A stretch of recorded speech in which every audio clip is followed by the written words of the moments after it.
ಯಡಿಯೂರಪ್ಪನವರ ಮೇಲೂ ಕೂಡ ಹಿಂಗೇನೆ ತನಿಖೆಗೆ ಪ್ರಾಸಿಕ್ಯೂಷನ್ಗೆ ಅನುಮತಿ ಸಿಕ್ಕ ಸಂದರ್ಭದಲ್ಲಿ 6 ರಿಂದ 7 ತಿಂಗಳು ಮುಖ್ಯಮಂತ್ರಿಯಾಗಿ ಮುಂದುವರೆದ್ರಪ್ಪ. ನೀವೇ ನಾಳೆ ಬೆಳಗ್ಗೆನೆ ರಾಜೀನಾಮೆ ಕೊಡಬೇಕು ಅಂತ ಆಗ್ರಹಿಸ್ತಿರೋದ್ರ ಉದ್ದೇಶ ಏನು? ನೋಡಿ, ಬಹಳ ಸ್ಪಷ್ಟವಾಗಿರ್ತಕ್ಕಂಥದ್ದು ಏನಿವತ್ತು ಹೈಕೋರ್ಟ್ ಜಡ್ಜ್ಮೆಂಟ್ ಒಳಗಡೆ ಒಂದು ಅಬ್ಸರ್ವೇಷನ್ ಮಾಡಿದ್ದಾರೆ.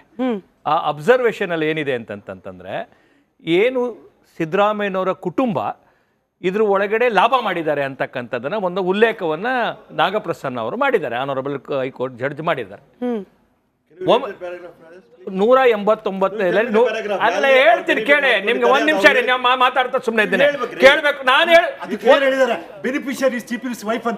ಹೇಳಿದ್ದಾರೆ ಅಂದ್ರೆ ನಿಮ್ಗೆ ಸುಮ್ಮನೆ ನೀವು ಮಧ್ಯ ಮಾತಾಡ್ಬಿಟ್ಟು ಹೇಳ್ತಾ ಇದ್ದೀರಿ. ಒಂದ್ ನಿಮಿಷ ಕೇಳ್ಬೇಕು. ನಾಗರಾಜ್ 17 ಬಹಳ ಸ್ಪೆಸಿಫಿಕ್ ಆಗಿ ಹೇಳಿದ್ದಾರೆ. ಅವ್ರು ಹೇಳಿರ್ತಕ್ಕಂಥದ್ದು ಬಹಳ ಸ್ಪಷ್ಟವಾಗಿದೆ. The beneficiary of these acts is the wife of the petitioner. It is the open proclamation which is in the public domain so and so. ಇದು ಕೋರ್ಟ್ನ 197 ಪುಟಗಳ ನಡುವಿರೋದು. ನಾಗರಾಜ್ ಯಾದವ್ ಡೌಟ್ ಕ್ಲಿಯರ್ ಆಗಿದೆ. ಕಾಂಗ್ರೆಸ್ಸಿನ ಬಟ್ಟಿಂಗತನ ಮತ್ತೆ ಪೊಳ್ಳುತನ ಬಹಿರಂಗ ಆಗಿರ್ತಕ್ಕಂಥದ್ದು. ಇಷ್ಟು ದಿನ ಗವರ್ನರ್ ಬಗ್ಗೆ ಪ್ರಶ್ನೆ ಮಾಡ್ತಿದ್ರು, ಪ್ರತಿಯೊಂದು ಈಗ ಕಾನ್ಸ್ಟಿಟ್ಯೂಷನ್ ಬಾಡೀಸ್ ಗಳ ಬಗ್ಗೆ ಕ್ವಶನ್ ಮಾಡ್ತಾರೆ. ಯಾಕಂದ್ರೆ ಇವ್ರ ವಿರುದ್ಧ ಬಂದ್ ಕೂಡ್ಲೆ ಅಂತ ಏನೆಲ್ಲ ಮಾಡಿದ್ರು ಇಡೀ ರಾಜ್ಯದ ಮಂತ್ರಿಗಳು ಸೇರ್ಕೊಂಡು ಗವರ್ನರ್ ಏನೋ ದೊಡ್ಡ ಮಹಾ ಅಪರಾಧ ಮಾಡಿದಾಗ ಇಡೀ ದೇಶದ ಉದ್ದಗಲಕ್ಕೂ ಮಾತಾಡ್ಕೊಂಡು ತಿರುಗಿದ್ರು. ಯಡಿಯೂರಪ್ಪನವ್ರ ಮೇಲೆ ಬಂದಾಗ ನೀವು ಹಂಗೆ ಮಾಡಿದ್ರಿ. ಯಡಿಯೂರಪ್ಪನವ್ರ ವಿಚಾರ ಬಂದಾಗ ನೀವು ಹಂಗೆ ಮಾಡಿದ್ರಿ.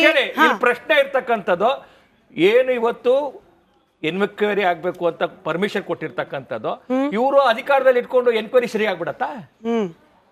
ಹಾಗಾದ್ರೆ ಇವರು ಕ್ಯಾಬಿನೆಟ್ ಮೀಟಿಂಗ್ ಮಾಡಿದ್ರಲ್ಲ, ಕ್ಯಾಬಿನೆಟ್ ಮೀಟಿಂಗ್ ಮಾಡ್ಬಿಟ್ಟು ಶೋಕಾಸ್ ನೋಟಿಸ್ ಕೊಟ್ಟಂತ ಸಂದರ್ಭದಲ್ಲಿ ಗವರ್ನರ್ಗೆ ರಿಪ್ಲೈ ಮಾಡಿದ್ರಲ್ಲ, ಅದರಲ್ಲಿ ಇವರೇ ಸ್ವತಃ ಯಾರು ದೂರುದಾರ, ಕೊಲೆಯಾದವನೇ ಕೊಲೆಗಾರ.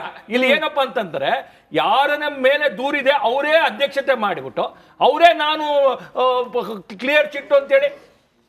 ಮತ್ತೆ ಈ ಪ್ರಶ್ನೆ ಇರ್ತಕ್ಕಂಥದ್ದು, ಇವತ್ತು ಒಂದು ತರೋ ಎನ್ಕ್ವೈರಿ ಆಗ್ಬೇಕು ಅಂದ್ರೆ, ಈ ಒಂದು ಮೂಡ ಕೇಸ್ ಒಳಗಡೆ ನಾನು ಮೊದಲು 1.5 ವರ್ಷದಿಂದ ಇದನ್ನು ತೆಗೆದಿದ್ದೆ. ಅವತ್ತೇ ಹೇಳಿದ್ದೀನಿ, ಇದರಲ್ಲಿ ನೇರವಾಗಿ 4 ದಶಕಗಳ ಕಾಲ ಸಿದ್ದರಾಮಯ್ಯನವರ ಜೀವನ ಜನರ ಮುಂದೆ ನಾಟಕ ಆಡಿ, ಜನಗಳ ಮುಂದೆ ಸೆಲ್ಫ್ ಪ್ರೊಕ್ಲೇಮ್ಡ್ ಅವರು, ನಾನೇ ಸತ್ಯ ಹರಿಶ್ಚಂದ್ರ, ನಾನು ಬಹಳ ಪ್ರಾಮಾಣಿಕ, ನಾನು ಬಹಳ ಶುದ್ಧ ಹಸ್ತ ಅಂತ ಏನೆಲ್ಲ ಅನ್ಕೊಂಡಿದ್ರು.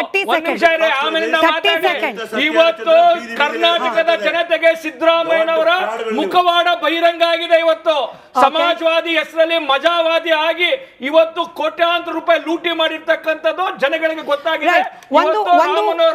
ಶಾಂತವೇರಿ ಗೋಪಾಲ್ ಗೌಡರ ಕನಸನ್ನ ಧೂಳಿ ಮಾಡಿದಂತದ್ದು ಸಿದ್ದರಾಮಯ್ಯ. ಬ್ರೇಕಿಂಗ್ ಅಪ್ಡೇಟ್ ನೊಂದಿಗೆ ಸಂಕೇತಣಗಿ ಅವರ ರಿಯಾಕ್ಷನ್ ಪಡ್ಕೊಳ್ಬೇಕು. ಮೂರನೇ ಬ್ರೇಕಿಂಗ್ ಪ್ಲೇ ಮಾಡಿ. ಮೂರನೇ ಬ್ರೇಕಿಂಗ್ ಸ್ಟುಡಿಯೋದ ಎಲ್ಲರ ಮೈಕ್ ಆಫ್. ಥರ್ಡ್ ಬ್ರೇಕಿಂಗ್ ನ ಪ್ಲೇ ಮಾಡ್ಕೊಳ್ಳಿ. ಸಿದ್ದರಾಮಯ್ಯನವರಿಗೆ ಕೋರ್ಟ್ ಚಾಟಿ ಏಟನ್ನ ಕೊಡ್ತಾ ಅನುಮಾನಕ್ಕೆ ಕಾರಣವಾಗ್ತಿರೋ ಅಂಶಗಳೇನು?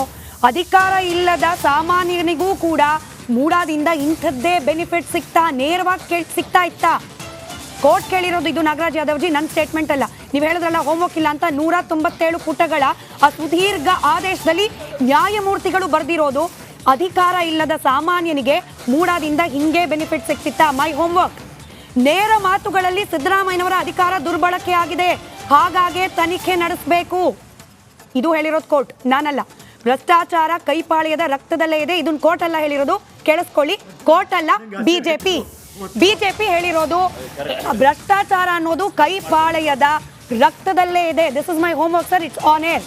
ಆಯ್ತಾ? ಸಂಕೇತ್ ಎಣಗಿ ಸರ್ ಹತ್ರ ಕೇಳ್ತೀನಿ ನಾನು. ಸಂಕೇತ್ ಎಣಗಿ ಸರ್,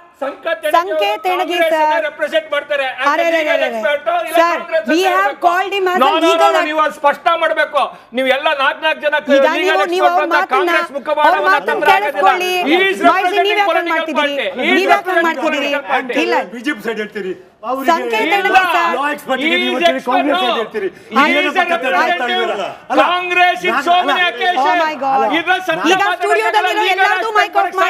ಸಂಕೇತಣಗೆ ಅವ್ರು ಮಾತ್ರ ಆನ್ ಇರ್ತಾನೆ. ಸಂಕೇತಣಗೆ ಅವ್ರು ಮಾತ್ರ. ನಾನ್ ಕೇಳ್ತಾ ಇರೋದು ಲೀಗಲ್ ಅಂಶಗಳನ್ನು. ಈಗ ನೀವು ಹೇಳಿದೀರಾ ಜನಕ್ಕೆ ಅರ್ಥ ಆಗಿದೆ.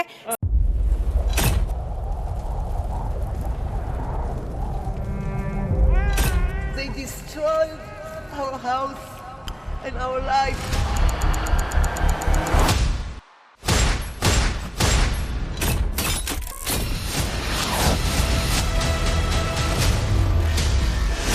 ಹಮಾಸ್ ಉಗ್ರರ ದಾಳಿ ಭಯಂಕರವಾಗಿದೆ. ಮಾಧ್ಯಮವು ಇಲ್ಲಿಗೆ ಬರಲು ಧೈರ್ಯ ಮಾಡ್ತಾ ಇಲ್ಲ. ಇಂಥ ಜಾಗಕ್ಕೆ ಎಂಟ್ರಿ ಕೊಟ್ಟಿದೆ ರಿಪಬ್ಲಿಕ್ ಕನ್ನಡ. ಯುದ್ಧ ಭೂಮಿಯಿಂದ ರಿಪಬ್ಲಿಕ್ ಕನ್ನಡ ನೈಜ ವರದಿ. ಬುಲೆಟ್ ತಾಗಿರುವಂತಹ ದೃಶ್ಯಾವಳಿಯನ್ನ ನಿಮ್ಗೆ ತೋರಿಸ್ತಾ ಇದೀನಿ. ನಾನು ನಿಂತಿರುವಂತದ್ದು ಗಾಜಾ ಪಟ್ಟಿಯಲ್ಲಿ. ಹಮಾಸ್ ಬಂಡುಕೋರರು ಹಿಡಿದಿದ್ದ ವೆಪನ್ಗಳಿದು. ಇದು RPG-29 ಲಾಂಚರ್. ಛಿದ್ರಗೊಂಡಿರುವ ಕಟ್ಟಡಗಳು. ಈ ಮನೆಯಲ್ಲಿದ್ದಂತಹ ಬಾಡಿಗಳನ್ನ ಸುಟ್ಟು ಕರಕಲಾಗಿದೆ. 6,000 ಸಾವಿನ ಗಡಿ ದಾಟಿದೆ, ನರಕವನ್ನಾಗಿ ಮಾಡಿಬಿಟ್ಟಿದ್ದಾರೆ. 31 ದಿನಗಳಿಂದ ಯುದ್ಧ ಭೂಮಿಯಲ್ಲಿ ನಿಂತು ರಿಪಬ್ಲಿಕ್ ಕನ್ನಡ ವರದಿ ಮಾಡ್ತಾ ಇದೆ. That powerful people come from powerful places. 1 ವರ್ಷದ ನಿರ್ಭೀತ ಪತ್ರಿಕೋದ್ಯಮ ರಿಪಬ್ಲಿಕ್ ಕನ್ನಡ, ಇದು ನಿಮ್ಮ ಧ್ವನಿ. 1 ವರ್ಷ ಕಳೆದ ಒಂದೇ ವರ್ಷದಲ್ಲಿ ಚುನಾವಣೆಗಳು, ರಾಜಕೀಯ ತಂತ್ರ ಪ್ರತಿತಂತ್ರಗಳು, ಅಭಿಯಾನ, ಜನಪರ ಅಹೋರಾತ್ರಿ ಹೋರಾಟಗಳು, ಪಾರದರ್ಶಕ ವರದಿಗಾರಿಕೆಯ ಪಣ ತೊಟ್ಟು ಮುನ್ನಡೆದಿದ್ದೇವೆ. 1 ವರ್ಷದ ಸಂಭ್ರಮದ ಜೊತೆಗೆ ಜವಾಬ್ದಾರಿ ಕೂಡ ಹೆಚ್ಚಾಗಿದೆ. ಮತ್ತಷ್ಟು ಮುನ್ನುಗ್ಗಿ ಜನಪರ ನಿಲ್ಲುವ ಉತ್ಸಾಹ ಕೂಡ ಹೆಚ್ಚಿದೆ. ಯಾಕಂದ್ರೆ ಇದು ರಿಪಬ್ಲಿಕ್ ಕನ್ನಡ, ನಿಮ್ಮದೇ ಧ್ವನಿ. 1 ವರ್ಷದ ನಿರ್ಭೀತ ಪತ್ರಿಕೋದ್ಯಮ ರಿಪಬ್ಲಿಕ್ ಕನ್ನಡ, ಇದು ನಿಮ್ಮ ಧ್ವನಿ.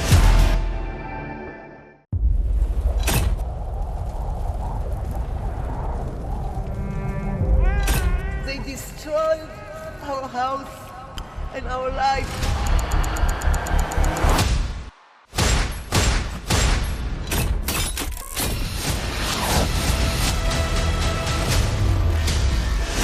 ಹಮಾಸ್ ಉಗ್ರರ ದಾಳಿ ಭಯಂಕರವಾಗಿದೆ.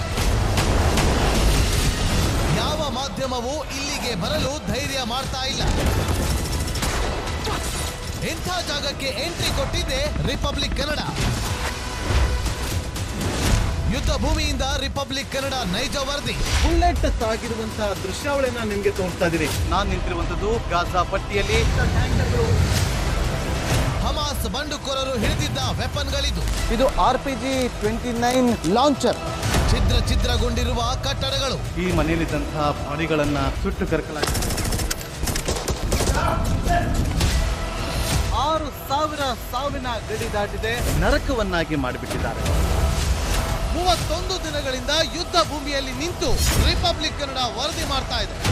That powerful people come from powerful places. 1 ವರ್ಷದ ನಿರ್ಭೀತ ಪತ್ರಿಕೋದ್ಯಮ ರಿಪಬ್ಲಿಕ್ ಕನ್ನಡ, ಇದು ನಿಮ್ಮ ಧ್ವನಿ.